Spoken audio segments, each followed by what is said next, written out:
السلام علیکم ورحمۃ اللہ وبرکاتہ۔ جیسا کہ آپ جانتے ہیں کہ آج کل ہم محسن پاکستان کتاب کا مطالعہ کر رہے ہیں، جس کے مصنف ہیں معروف سحر صدیقی صاحب۔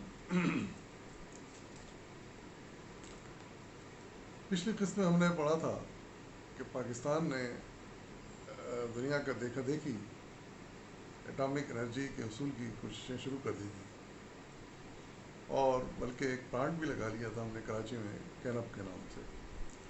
لیکن ظاہر ہے کہ یہ پاکستان کی ضروریات کے لیے قطعی ناکافی تھا۔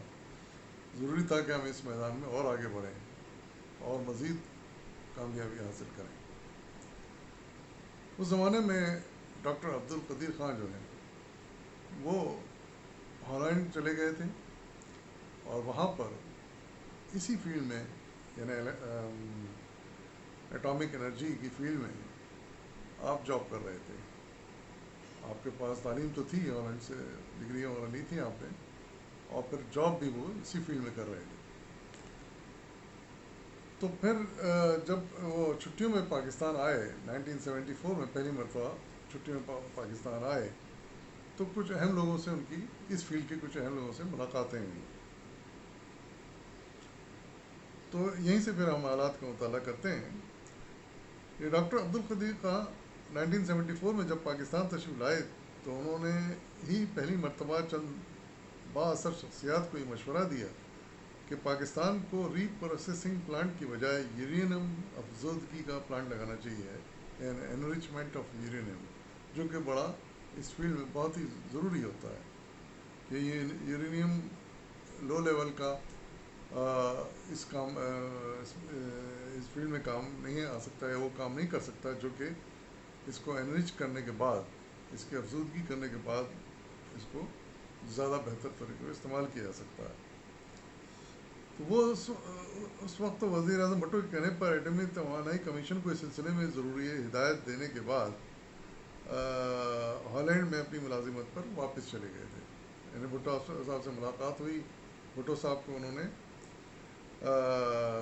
مناسب مشورے دیے، اور ایٹمی توانائی کمیشن جو بن چکا تھا پاکستان میں، ان کو ضروری مشورے دے کر وہ پھر ہالینڈ واپس چلے گئے تھے۔ لیکن دسمبر 1975 میں وہ دوبارہ وطن آئے تو انہیں یہ دیکھ کر سخت مایوسی ہوئی کہ اس منصوبے پر کچھ پیش رفت نہیں ہوئی، بلکہ قیمتی وقت ضائع کیا گیا ہے۔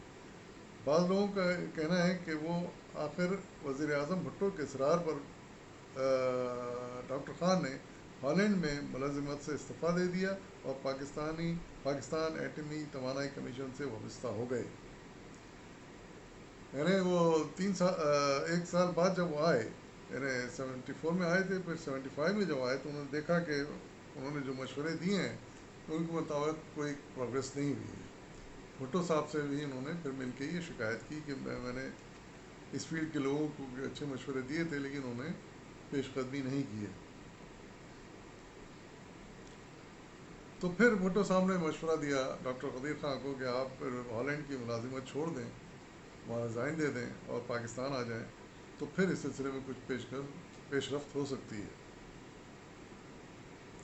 تو ڈاکٹر عبدالقدیر خان بھٹو صاحب کے کہنے پر پاکستان واپس آ گئے اور ایٹمی توانائی کمیشن سے وابستہ ہو گئے۔ لیکن کمیشن میں موجود بعض حضرات کا رویہ اور مجموعی طریقہ کار سے دل برداشتہ ہو کر ڈاکٹر عبدالقدیر خان نے تحریری طور پر تجویز کیا کہ کہوٹا پروجیکٹ کو ایٹامک انرجی کمیشن سے الگ کر دیا جائے، کیونکہ موجودہ صورت میں ان کے لیے کام کرنا کم و بیش ناممکن ہو گیا ہے۔ آنے کے بعد چونکہ اس وقت ایٹامک انرجی کمیشن جو تھا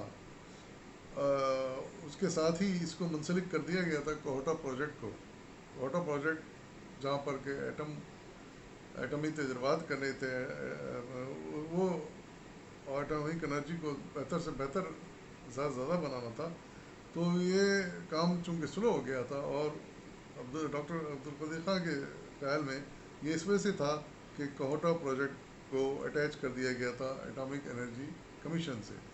تو انہوں نے پھر رائٹنگ میں دیا، لکھ کر دیا بھٹو صاحب کو کہ یہ ختم کیا جائے، کہوٹا پروجیکٹ کو الگ کیا جائے اور وہ انڈیپینڈنٹ کام کرے۔